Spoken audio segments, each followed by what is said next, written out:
хочу поблагодарить за организацию всех организаторов этого мероприятия, этого формата. А, Хочу поблагодарить Искандера Лероновича за то, что он участвует в этом интересном формате, в этом интересном мероприятии. Я надеюсь, это будет действительно интересно. А, Хотелось бы пару слов сказать о фильме. Во-первых, начнем с того, что это, а, ну, если назвать вещи своими именами, это научно-популярный фильм. Хотя он у нас написан документально-художественный, в этом есть некая неточность, потому что любой фильм, он художественный, любой документальный фильм художественный. Поэтому правильно было бы назвать его документально-игровым, но все-таки в целом это научпоп по всем его классическим признакам. Но тем не менее, этот фильм, он своеобразный. Не могу сказать, что он уникальный, потому что такие форматы есть и за рубежом, и у нас, и в советское время были. Он своеобразный, он нестандартный. Это проявляется и в том, что как ведется повествование, это вот документальные блоки, игровые блоки. Как правило, когда делают документальные фильмы с какими-то игровыми моментами, это идет как фон, а без диалогов, без, скажем так, живого присутствия. Здесь вот мы как бы постарались, чтобы игровые моменты действительно были как некие мини-истории. И мы сегодня посмотрим как раз эти игровые эпизоды. Но в то же время мне хотелось бы сказать, что вот выбор такого формата это не какая-то блажь, там, да, не то, что мы хотели как-то выделиться или как-то там специально его сделать своеобразным. Это, скорее всего, продиктовано теми возможностями, которые у нас были, и теми условиями, в которых мы работали. Сразу скажу, что для производства исторических фильмов, игровых или даже пусть там документальных фильмов с игровыми какими-то эпизодами требуется гораздо больше времени. Мы делали фильм в достаточно краткие, сжатые сроки, и при этом надо понимать, что вот эта эпоха, 1100 лет назад, она визуально, к сожалению, особенно это мусульманское средневековье, там тюркское средневековье, оно визуально не разработано в достаточной степени. Поэтому у нас ушло достаточно много сил для того, чтобы это визуал создать, и это и в костюмах, это и реквизит, это, в общем-то, весь художественный департамент, так назовем его. Ну и, соответственно, формат, вот мы как раз перед началом буквально обменялись пару мыслями о том, что у нас не один главный герой, хотя фильм называется «Ибн Фадлан», вот из самого повествования видно, что это другой главный герой – это Алмуш, Эльтебер Алмуш.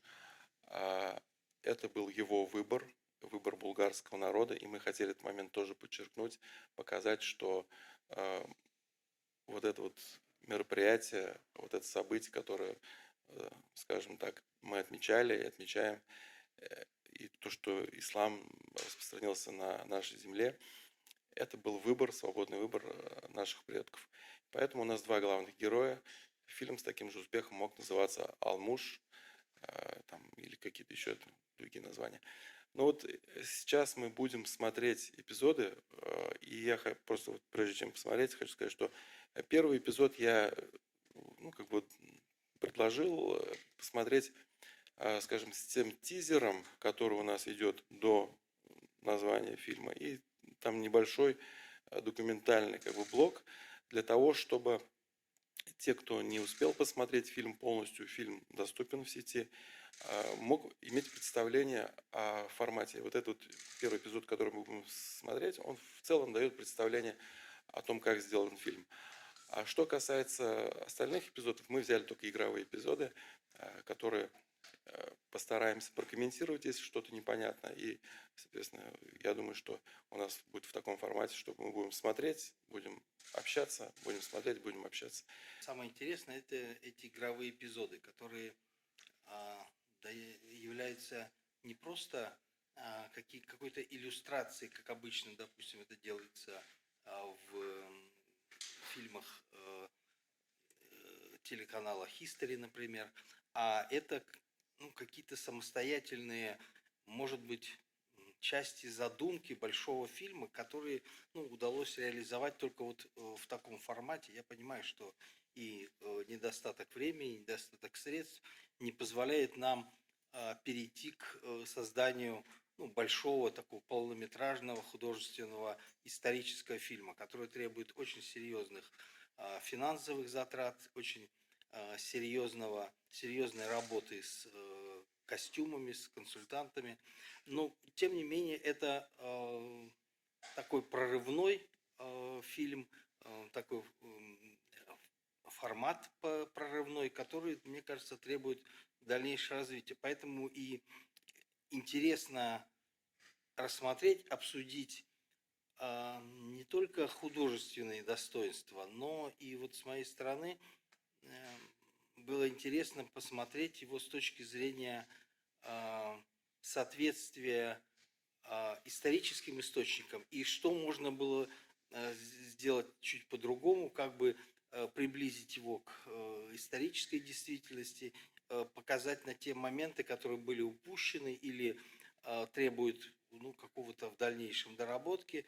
Но мне кажется, что это вот достаточно интересные моменты. Я думаю, что я воздержусь, наверное, от оценки собственно художественных достоинств, потому что я не специалист в кинематографе, я не могу оценивать ни игру актеров, только на таком дилетантском уровне. Но вот что касается исторической канвы, то... Ислам – одна из исконных религий Восточной Европы. На этом пространстве ее корни уходят к временам самого начала распространения по миру религии Аллаха. Принятие ислама народами Поволжья еще в раннем Средневековье заложило прочную основу мусульманской цивилизации в данном регионе. Арабский дипломат Ахмад ибн Фадлан стал не только очевидцем, но и непосредственным участником эпохального события в жизни булгар и описал увиденное в своих путевых записках. Из них становится видно, как происходило расширение границ мусульманского мира на Евразийском континенте, где и сегодня ислам является одним из главных факторов культурного многообразия.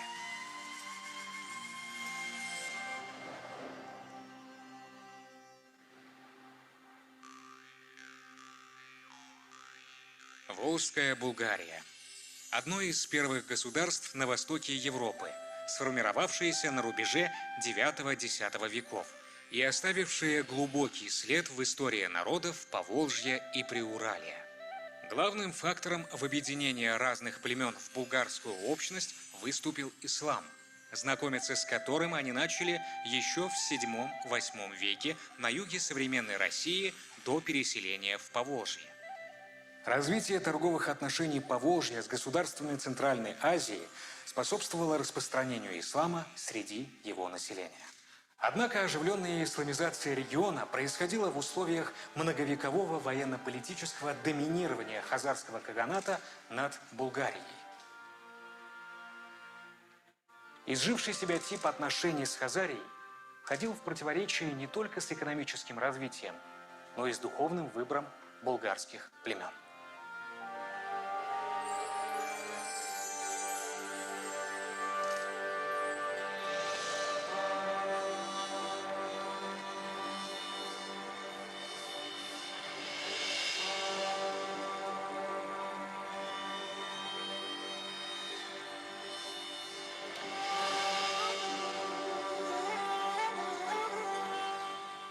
Сувары, эсегелы, барсилы – наиболее крупные из них. Некоторые из племен частично, а некоторые уже полностью приняли ислам, как, например, 5000-е племя Баранжар. Также вместе со своим ближайшим окружением религию покорности Аллаху исповедовал и булгарский правитель Эльтебер Алмыш. А этот что здесь делает? А это мой советник, Абдулла ибн Башту. Сын Башту – предатель Великой Хазарии. А ты его пригрел. Разве мусульман Хазарии не вынуждают отказаться от веры под страхом смерти? Куда им еще идти, как не к своим Ты братьям-булгарам? уже окончил свою учебу в Багдаде? Уламбек, может быть, наместника Кагана будут интересовать дела Великой Хазарии? Ты, как верный слуга великого Кагана, должен был покарать этого неблагодарного сына Хазар. Прежде всего, он мой брат по вере, мусульманин. И перед Аллахом я обязан его защищать. Обязан?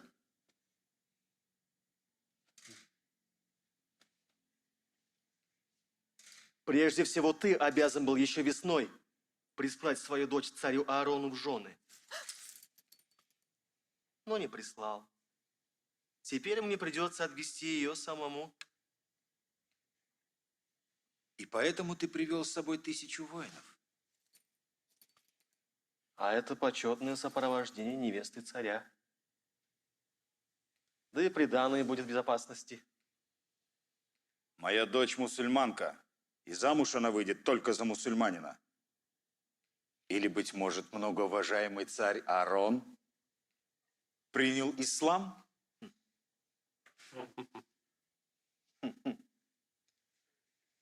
Наш повелитель решил оказать тебе великую честь породниться с тобой.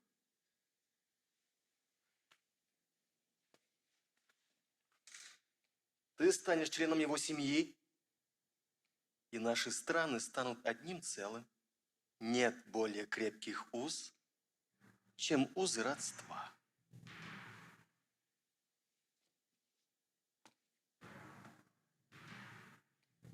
Если на рассвете твоя дочь не будет сидеть в повозке,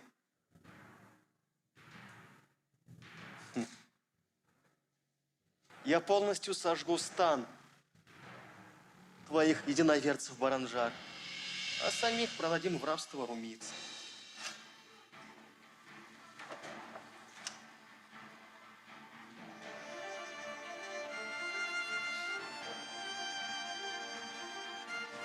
Абдулла, сегодня же выезжай в Багдад.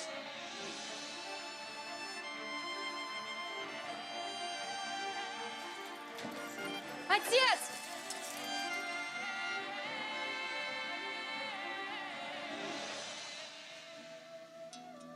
Главная тема это вот в этом эпизоде, да и в целом по фильму о том, что булгары для того, чтобы быть свободно исповедовать свою религию, должны привести некий там протекторат большого исламского мира, и, соответственно, Алмуш посылает своего гонца, посла в Багдад.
Мир вашему дому.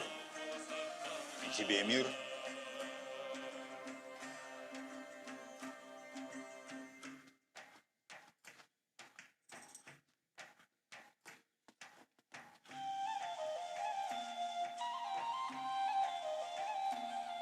Прими в честь Курбан-Байрама дары от царя Аарона.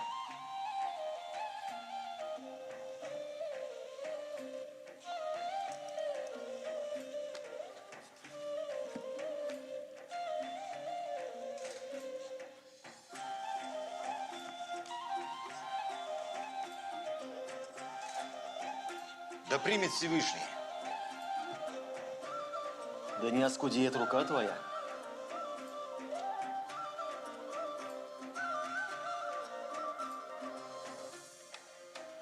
Кстати, царь Аарон шлет вам привет Пусть и Всевышний... приглашает вашего сына Микаила к себе в гости. Нет, он же еще ребенок.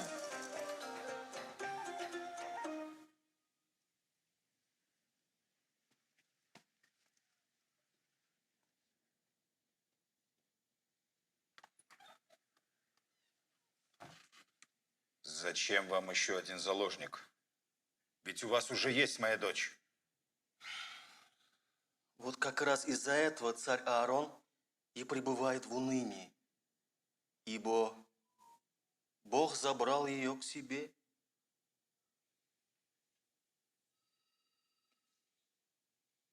Он ее убил. Ты слышишь, он ее убил. Теперь они хотят забрать нашего сына. Что с ней случилось?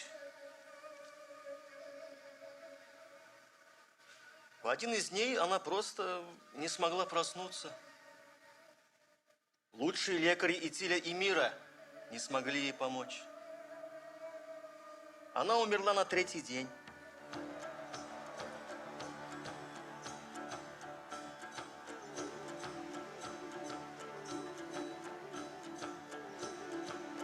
إنا لله وإنا إليه راجعون. Инна лилляхи ва инна илляхи раджиун.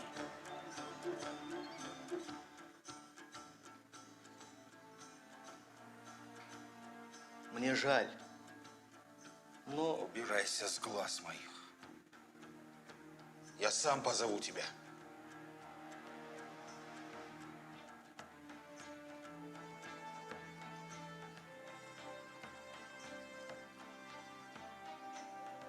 Или ты и свою жизнь не ценишь?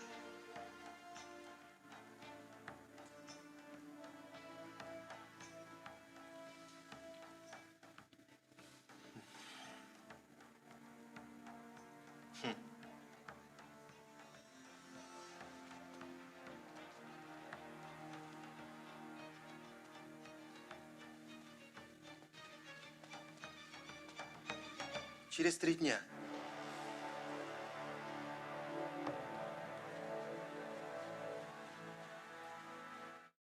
Должен сказать, что прекрасная игра актеров, она, конечно, заставляет даже в таком небольшом эпизоде сочувствовать героям, показывать весь драматизм напряженной ситуации. Есть только, значит, ну, если к сухим историческим фактам переходить, то есть там проблема. Дело в том, что сын, конечно, Алмыши уже давно находился при дворе хазарского кагана. Ну и здесь есть еще один момент. Я вот, когда первый раз смотрел, как-то не обратил внимания, там следил больше за игрой актеров, а вот второй раз, когда сейчас вот прослушал, мне это, кажется, надо отметить специально. Говорится о царе Хазар. И царь Хазар. Дело в том, что вот этот Аарон, который упоминается, он не был царем, он не был даже каганом хазарским, а и заложником, и в жены как раз дочь Алмыша брал все-таки каган.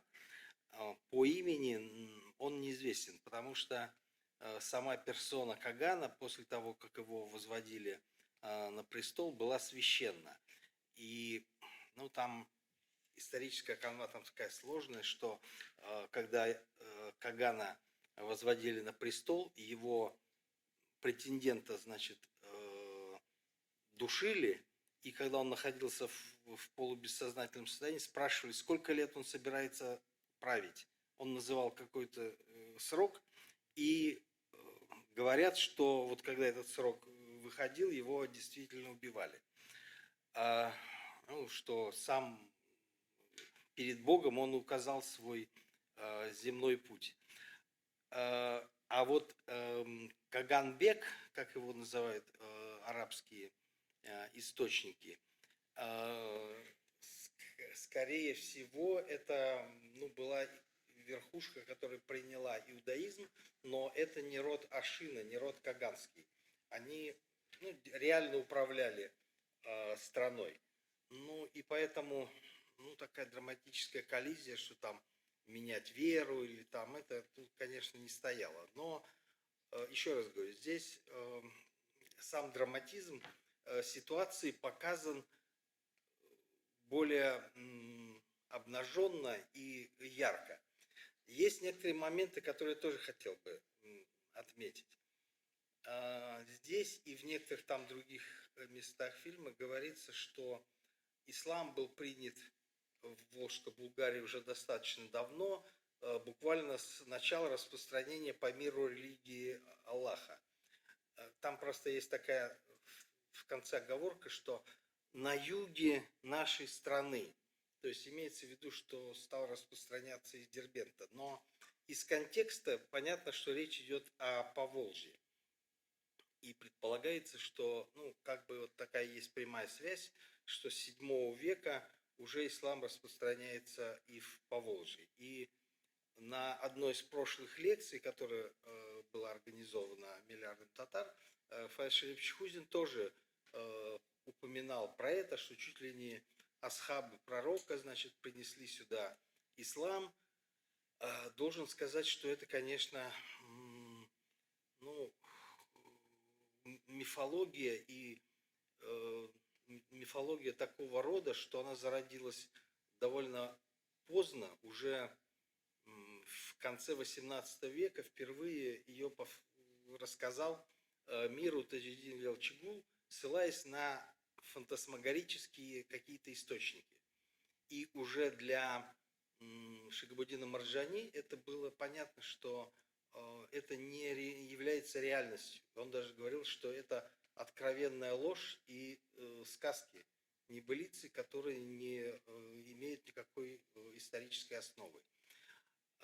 Дело в том, что, как бы то ни было, но все пророки, асхабы пророка известны в истории, куда они направлялись, и существует об этом литература, и арабские источники все это прекрасно знали. Если бы какие-то намеки были о том, что кто-то направлялся в страны 7-го климата, то это было бы величайший духовный подвиг, и об этом было бы известно. Понятно, что ничего этого нет, и реально ислам стал распространяться с развитием Великого Волжского пути, скорее всего, с середины IX века. И к моменту прихода посольства действительно значительные группы мусульманских общин существовали в Волжской Булгарии.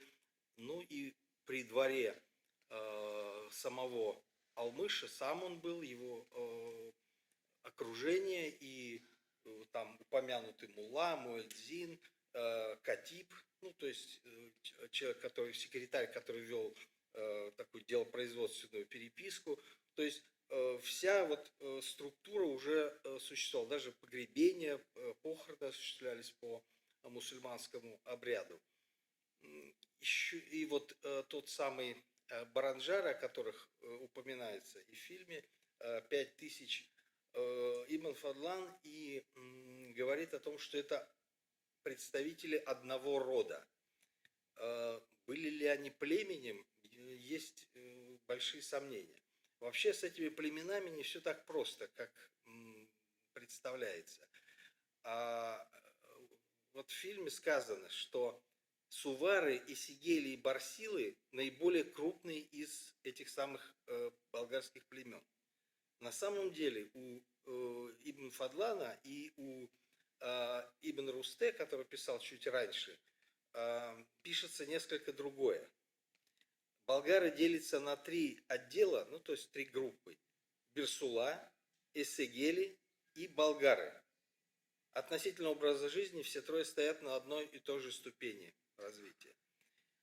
Значит, все-таки получается, что никаких суваров тут, как мы видим, не упоминается. Единственный раз сувары упоминаются у самого Ибн Фадлана, но как подразделение. Я думаю, что об этом можно в следующем эпизоде поговорить. об этих суварах.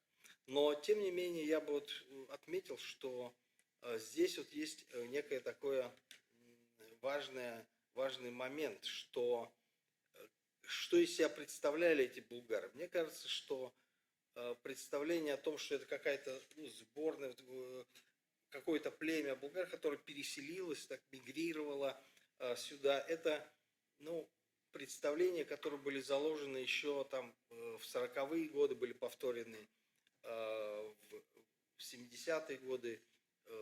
Точку зрения отстаивал и мой учитель Альфред Александрович Халиков.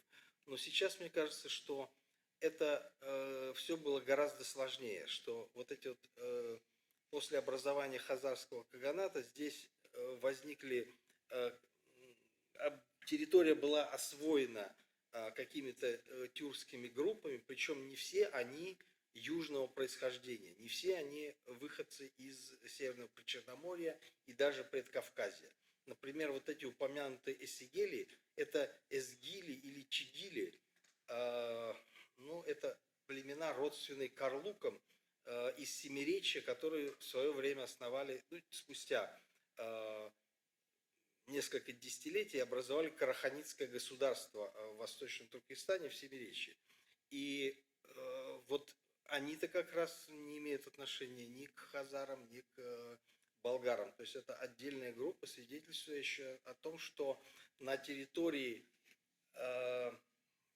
Среднего Поволжья, особенно лесостепной его части, было очень смешанное население. И археологические памятники как раз свидетельствуют об этом. А вот как появились болгары и какая их группа появилась, это серьезный вопрос. Скорее всего, это не какие-то мигранты, а скорее всего это группа, которая была специально направлена в свое время хазарским каганом для того, чтобы установить власть над этими северными племенами, одновременно контролировать центральную часть Великого Волжского пути. Другое дело, что когда они стали объединять вот эту часть, то они уже стали претендовать на какую-то большую власть и большую самостоятельность. То, что это болгары, которые не имеют отношения ни к роду Кубрата, ни к какому-то ханскому роду, сейчас много таких легенд, что это какой-то хан Кубрат пришел сюда, привел болгар и так далее. Это, значит, конечно же, легенды. Дело в том, что сам титул правителей Булгарии и Алмыша Эльтибер. Эльтибер – это в тюркской системе власти лицо, правящее каким-то самостоятельным племенем от имени Кагана, или второе лицо по значению после Кагана, но такой самостоятельный правитель. Например, правители татар тоже и уйгуров назывались эльтиберами, а потом они стали, уйгуры захватили власть и стали тоже каганами. Я хочу сказать только то, что популяризация, скажем так, истории, это всегда некий компромисс, когда хочется вроде бы и соблюсти все нюансы, с одной стороны, с другой стороны, создать какие-то образы, которые будут понятны для широкой аудитории. Что касается, допустим, вот этих племен, да, мы изучали эту тематику. Вот Сигели, например, обратите внимание, там Сигель похож на башкиры, да, то есть это такая более в современных представлениях, то есть для современных людей вот это откуда-то из степи, да. То есть у нас сувар там, это, мягко говоря, срисован с чувашского костюма, да. Это опять-таки не для того, что именно так оно и было, да, а некий такой намек, чтобы современные люди понимали, что вот насколько как бы разнообразны эти племена были. Это, во-первых. И во-вторых, конечно же, сложно, очень сложно соблюсти, естественно, как бы, да, и мы будем еще говорить об этом, я сейчас не хочу, как бы, да, мы к этому вопросу вернемся ближе к концу.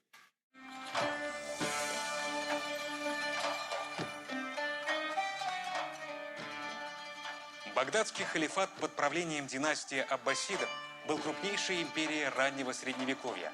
Именно в аббасидском халифате произошел наивысший расцвет мусульманской государственности, науки и культуры. Халифом в 920-х годах был Джафар ибн Абдуллах аль-Муктадир Биллях. Его возвели на халифский трон еще мальчиком в городе Мира, как тогда называли Багдад. На момент описываемых событий Аль-Муктадиру было 27 лет. Основное время он праздно проводил в своем гареме и государственными делами практически не занимался. Империей управляли визири. Наиболее близким из них к халифу был начальник внутренних покоев Назир аль-Харами. Именно он и занялся вопросами далекой Булгарии. Итак, посланник Алмуша Абдулла ибн Башту прибывает в Багдад с письмом к халифу. Ибн Фадлан пишет: «Прибыло письмо Алмыша ибн Елтывара, царя Ас-Сакалиба, к повелителю правоверных Аль-Муктадиру, в котором он просит его о присылке к нему кого-либо, кто наставил бы его в религии, преподал бы ему законы ислама, построил бы для него мечеть, воздвиг бы для него минбар, чтобы он возглашал за халифа молитву в собственной стране и во всех областях его государства. Кроме того, просит его о постройке крепости, чтобы укрепиться в ней от царей своих противников. И было дано халифам согласие на то, о чем он просил».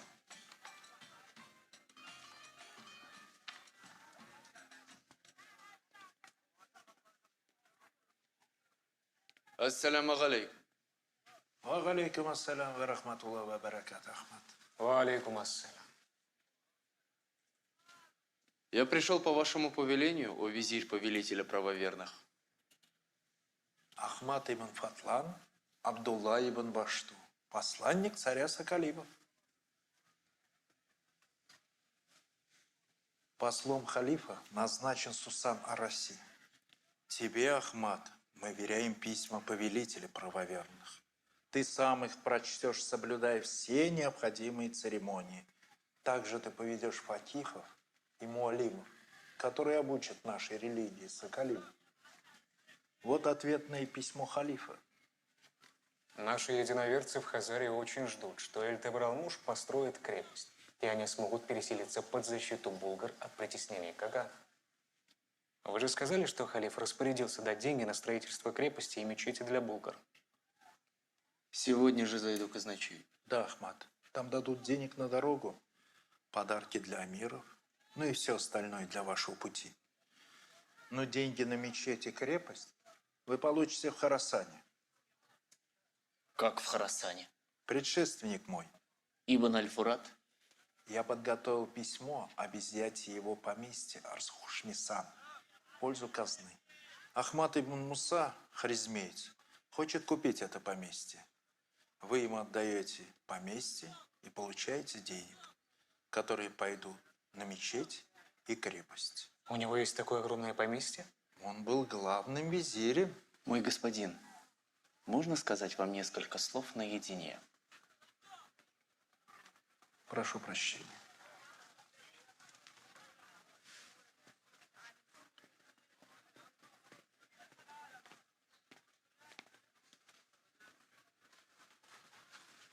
Люди Ибн Фурата все еще ему верны и надеются, что он восстановит свои позиции. Боюсь, нам не удастся забрать поместье. Тяжелые времена. Вокруг одни враги. Других денег в казне нет, ты знаешь. А если кто в Хорасане ослушается приказа халифа, будет считаться изменником и понесет жестокое наказание. Наказание? В Хорасане? Если мы не получим деньги, не привезем их к Алмушу, то это будет нашим наказанием. Мы выставим повелителя мусульман лжецом. Что будут стоить слова халифа? А что стоят твои слова?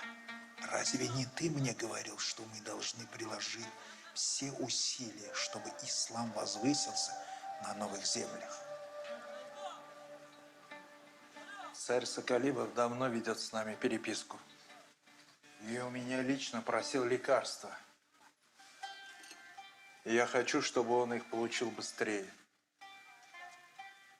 И не хочу потерять друга.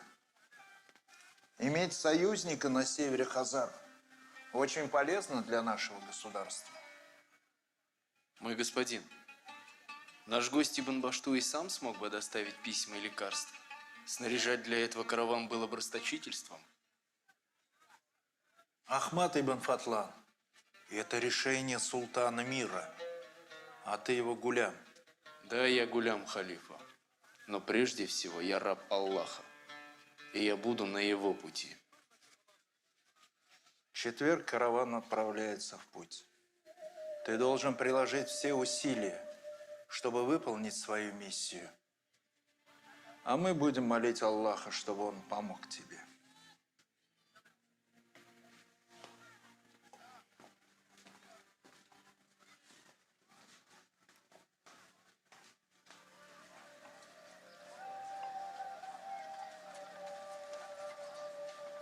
Не могу не сказать, здесь вот вы видели этот круглый город Багдад. Действительно, вот в то время Багдад имел такие очертания. У нас ребята, которые там делают трехмерку, они как-то попытались создать. Конечно, это получилось не так идеально, как в игре Assassin's Creed. В одной из последних мы увидели Багдад в деталях и гораздо интереснее. Но, тем не менее, вот тоже была попытка воссоздать это. Я могу сказать лишь только что, конечно, на мой взгляд, Багдад практически является на тот момент одним из сильнейших, может быть, даже самым сильным и знаменитым государством, мощным государством. Наверное, должен был иметь какие-то более богатые интерьеры, но вот у нас как бы денег хватило только на такие. Наверное, вот пока на этом все. В середине X века, конечно, очертания уже были другие. То есть вначале он задумывался именно как идеальный город мира, круглой структурой, там, с кварталами ремесленника, и в центре должен быть находиться дворец халифа, в центре которого была огромная мечеть, славившаяся своим золотым куполом, на который был всадник, который копьем указывал, значит, на ту страну, с которой халиф собирался воевать. И долгое время это все процветало, развивалось, и после целого ряда междоусобных войн, в конце концов, государство пришло к стабильности при деде Аль-Муктадира. Но к правлению Аль-Муктадира, значит, вот прежний блеск стал меркнуть. Прежде всего из-за того, что сам Аль-Муктадир был довольно расточительным. Аль-Масуди там рассказывает истории, что его дед копил благовония, амвру, там, амврозию и мази для притирания, духи, что ли, как бы современные. И каждый раз спрашивал у своих советников, сколько у меня там, значит, это самое, говорят, 20 кувшинов. Он говорит, принесите один. Он вскрывал печать, открывал, доставал немножко и клал в шкатулку. Остальное берите, значит, спрячьте. А когда пришел к власти Аль-Муктадир, он сказал, а что там у нас в закромах? Он говорит, вот 20 кувшинов, а это 20. Он говорит, да тащи их сюда. Давайте все, кто на перу, значит, давайте, я раздаю все, мажьтесь сколько хотите. Был, там еще рассказывает, его как раз главный человек, ведавший, значит, вот этими закромами Родины, он заплакал. Он говорит, а что ты плачешь? Говорит, мне твой дед рассказывал, когда увидел тебя, как ты играешь с детьми, значит, слуг, там, советников ближайших, и раздаешь им сладости, он сказал, ну все, пропала держава. И говорит, правду говорю. Но вообще при дворе, мы представляем, что это был такой свят Чверы, на самом деле нравы там были очень свободные. Например, человек, который едва не лишил этого самого Аль-Муктадира трона, его дядя, там, сложная боковая ветвь, который в 47 лет, притворялся дурачком, чтобы его, главное, не заметили и не казнили. А потом, значит, когда встал вопрос о престолонаследии, он стал, ну, по старшинству он должен был возглавить Ибн аль-Муттас. Но вот этот упомянутый визирь Ибн аль-Фурат и жена последняя халифа, мать Аль-Муктадира, гречанка, они сделали все, чтобы, значит, возвести на трон или Муктадира. Значит, там говорят, ну, слух такой, Аль-Масуди передает, что, значит, Ибн аль-Фурат пришел в городской, ну, в совет знати, аристократии и говорит: ну что ж, дорогие мои, значит, кого возведем на престол? Вот этого непорочного юношу 13 лет или опытного 47-летнего, значит, мужчины, который умеет управлять государством и знает все лучше, чем вы все вместе взятые? Все, ну, понятно, что тут выбора нет. Но, значит, Ибн аль-Муттас пытался захватить власть. На один день он даже привел к власти, но, к счастью, там спрятали Аль-Муктадира, но после этого его свергли и казнили. Так вот, он вообще писал замечательные стихи, которые сохранились. Все были про вино, типа того, что «если я пожелаю, виночерпи вновь принесут мне чашу, а тем временем рассвет раскрыл в ночи уста свои». Ну и всякие такие фривольности там. Ну, я уж не говорю, что он там описывает случай на стихах, которые его любовник, значит, прислал ему, на обратной стороне пишет ответные стихи. Ну и говорит, что даже мои слова содомируют, значит, его, значит, на одной и той же бумаге. Поэтому я хотел сказать, что, конечно, когда Аль-Муктадир пришел к власти, делами государства он не занимался. И все было отдано на откуп визирям. И первый как раз Ибн аль-Фурат, но к этому времени он уже был свергнут. Но здесь вот в фильме есть, значит, передержка. Насир ибн аль-Харами не был визирем.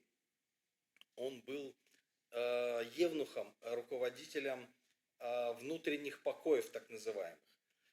Но к этому времени уже Ибн аль-Фурат, который крепко держал власть визирь, он был свергнут, пришел другой. Вообще в Аль-Муктадира сменилось 5 визирей, что, в общем,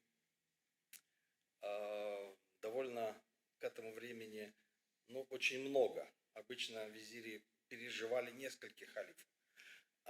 Ну и там говорят, что он славился тем, что при нем сменилось, за 11 лет его правления сменилось 11 градоначальников Багдада, потому что это стоило огромных денег, и он каждый раз, значит, через год менял и получал, значит, за это взятки. Ну, как бы то ни было, значит, ну, тем не менее, надо отдать должное Абдаллаху ибн Яштава аль-Хазари, в первом эпизоде, который там сын, значит, этот предал нас, этот Хазар там и так далее. Ну, это, конечно, художественный вымысел. На самом деле, скорее всего, он был, ну, выходец из Хазар, судя по его низбе, но насколько он был там предателем хазарского народа, это мы ничего не знаем. Но то, что он был великолепный дипломат и в таких условиях в Багдаде сумел добиться аудиенции у визиря, у халифа и добиться отправки посольства, это, конечно, великое дело. И мы, конечно, должны ему быть благодарны, может быть, гораздо больше, чем всем остальным персонажам, о которых мы здесь рассуждаем. Ну, само имя Ковалевский читал как Башту, а теперь современные, ну и западная арабистика читает как Яштава. Ну, там сложные эти самые, поскольку гласных в арабском нет, и это, ну, требует серьезного, что ли. Мы не знаем, как в действительности это имя звучало, но тем не менее, вот этот человек, мы ему благодарны именно организации этого посольства, и он действительно занимает важное место вот в этой всей истории. У меня есть предложение. Тут мы... вот еще, два слова. Значит, везде, забыл. Значит, везде мы должны иметь в виду, что об этом посольстве и его обстоятельствах нам известно из записок Ибн Фадлана. При всем при том, что он был человек одаренный, очень наблюдательный и, очевидно, вел какие-то дневниковые записки, по крайней мере, он четко фиксирует числа, он знает, сколько дней пути, когда, где пишет, и сохранил это в своих записках путевых. При этом он, конечно, не совсем достоверный рассказчик. В литературоведении есть такое понятие, значит, недостоверный рассказчик. Вот Ибн Фадлан, когда он описывает какие-то чужие страны, там какие-то обычаи, там что-то такое, скорее всего, он передает очень близко к тому, что сам понял и сам видел. Но когда он говорит о чем-то, относящемся к посольству, он явно не договаривает или преувеличивает свою роль. И, например, послом был, конечно, Сусан ар-Раси. Вот он был клиентом как раз вот этого евнуха Назира аль-Харами. А Ибн Фадлан был его секретарем, то есть человеком, который, собственно, должен был вести всю переписку и организовывать работу. Никакой аудиенции, я думаю, что если бы это и была, то он бы написал об этом. Ничего такого, конечно, не было. Но он всячески пытался возвысить свою роль, что, в общем, неудивительно. И в дальнейшем он пытался представить дело так, что все дела посольства вел он, а вот этот ар-Раси вообще ничем не занимался. Но так или не так, мы сказать реально не можем. Мы принимаем его слова на веру. Кроме того, он сам говорит, что было два человека, это Тигин ат-Тюрки и Барс ас-Сакалиби, которые сопровождали. То есть это два человека, очевидно, происхождением из Поволжья, или, по крайней мере, тюрки, которые изъявили желание сопровождать посольство. Очевидно, это какие-то были военные слуги. И еще один момент. Он говорит, ты гулям халифа. Нет.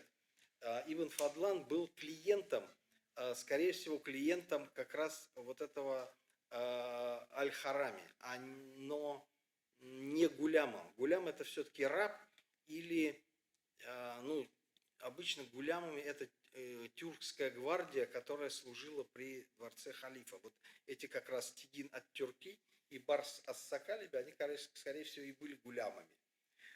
И еще один момент. Везде Ибн Фадлан называет булгар ас-Сакалиба. То есть это северные народы, это общее название для всех северных народов. Но это что-то типа того, как русские, допустим, в 16-17 веке называли всех европейцев немцами. Немцы и немцы, все, немецкая слобода. То есть вот так же для арабов просвещенных все жители седьмого климата, которые не тюрки и не русы рыжебородые, это Сакалиба. К тому моменту, когда мы снимали «Отправку» Ибн Фадлана, два актера, то есть актер, который сыграл Тюрка Тыгина, Руслан Январев, он переехал в Москву. То есть вот были у нас сложности и перерыв в производстве. У нас там почти полгода мы были подвешены, не знали, будет ли продолжение проекта или нет. У нас были уже отснятые сцены с определенными героями. И вот когда мы приступили, скажем, к основным съемкам, у нас вот практически два героя выпали. Это, значит, Сусан ар-Раси, которого играет Александр Фельдман, еврей, вот, у которого настоящая борода. Вот, очень хороший актер. И, значит, соответственно, вот Руслан Январев, который помогал нам в том числе и боевые сцены ставить, он переехал в Москву, и его график не совпал, и мы, к сожалению, не смогли его вытащить до дальнейших сцен. Вот. А, соответственно, Фельдман у нас переехал в Израиль, и он только-только переехал, и тут у нас как бы начались съемки. Вот такой момент был. А теперь, что касается вот по поводу тюркской гвардии, Ну, вообще, здесь вот у нас в этих фрагментах мы этого не видим, но у нас там один из спикеров, экспертов рассказывает этот момент о том, что как раз кем мог быть Ибн Фадлан. Значит, он мог быть сыном некого Фадлана-врача, который засвидетельствует смерть халифа, которому отрубили голову тюркская гвардия. То есть к тому моменту уже, значит, тюрки в багдадском халифате имели достаточно серьезный вес. И вот как раз они умудрились там, значит, какого-то халифа казнить, отрубить голову, и Фадлан-врач засвидетельствовал смерть. И здесь вот есть некий намек, когда ему передают лекарство, что он, возможно, вот из семьи лекарей, возможно, но это как бы гипотеза.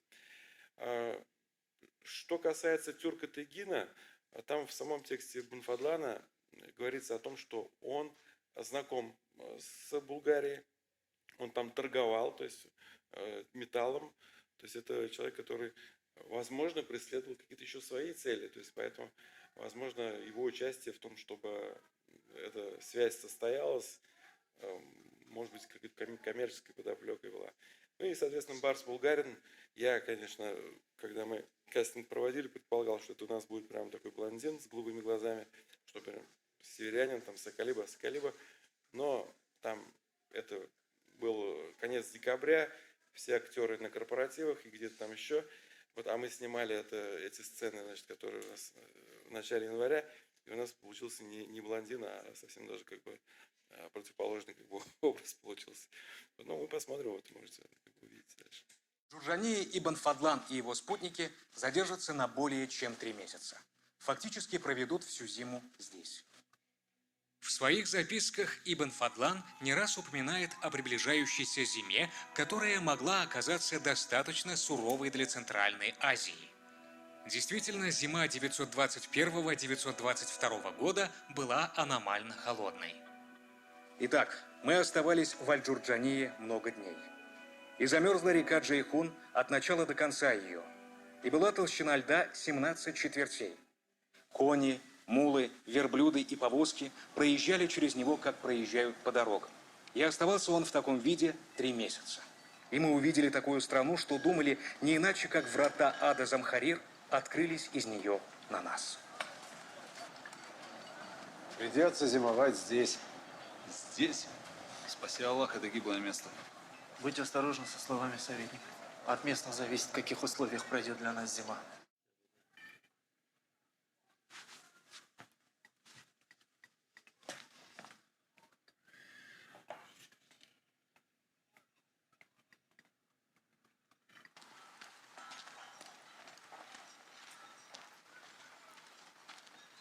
Молод, силен, чистые зубы. Думаю, свои 180 дирхемов стоит он. 180. 180. 180. Посмотри на меня. Посмотри. Она не продается. Зря только денег потратите. Булгарская кровь. Меня купили в армию халифа за 100 дирхемов. Кем я стал? Да прояви же ты мудрость. Видимо, недостаточно я мудр, господин.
Аллах всемогущий.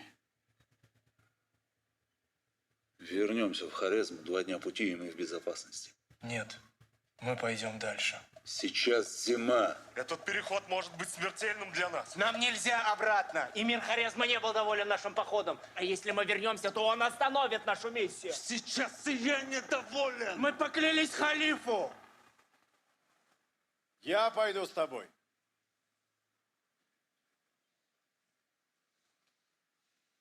Барс.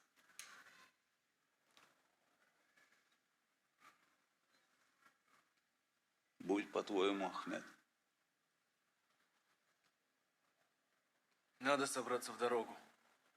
Завтра на рассвете мы покинем этот город.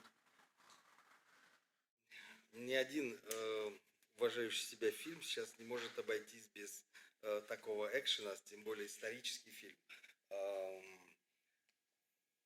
И он действительно, оживляет и довольно динамично поставлен, хорошо снят. Но, можно сказать, был бы такой большой художественный фильм, он был бы украшением этого фильма. Тут некоторые моменты, конечно, чисто художественные, мне не очень понятны. Вот с этой девушкой, которая потом нигде больше не проявляется, в чем тут задумка. Но эта сцена поставлена очень хорошо, интересно. С исторической точки зрения, исторического фехтования, конечно, ничего общего с историей не имеет. Но я просто как историк оружия должен сказать, что, во-первых, у аббасидов не было сабель. Это очень такая распространенная легенда о так называемых мусульманских саблях. И особенно западные рисунки и картинки везде рисуют, значит, мусульман, которые там арабские завоевания, и арабы, значит, скачут вооруженные саблями. Это все, конечно, абсолютная неправда, потому что у арабов никогда не было сабель, были мечи, длинные, довольно узкие мечи, и там достаточно почитать какого-нибудь поэта до мусульманского Имруль Кайса, который воспевает свой меч, своего верблюда, а потом уже свою, значит, возлюбленную. Причем меч у него, конечно, и конь на первом месте. Но и эти мечи известны археологически, и поэтому, конечно, не сабли. Кроме того, сабли того времени, даже хазарские, конечно, они были другие.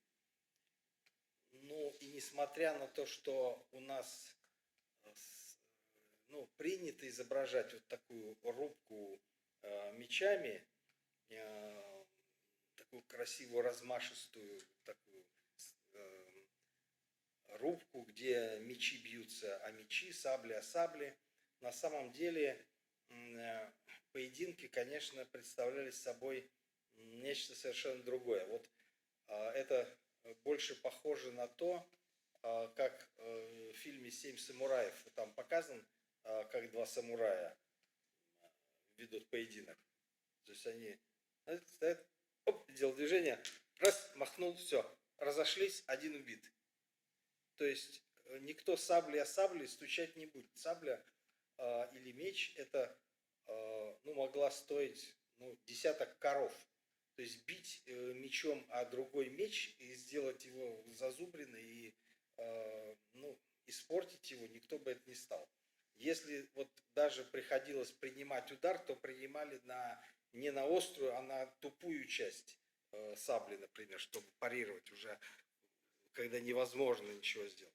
Но сцена, я говорю, когда смотришь ее, ничего об этом не думаешь, она очень хороша.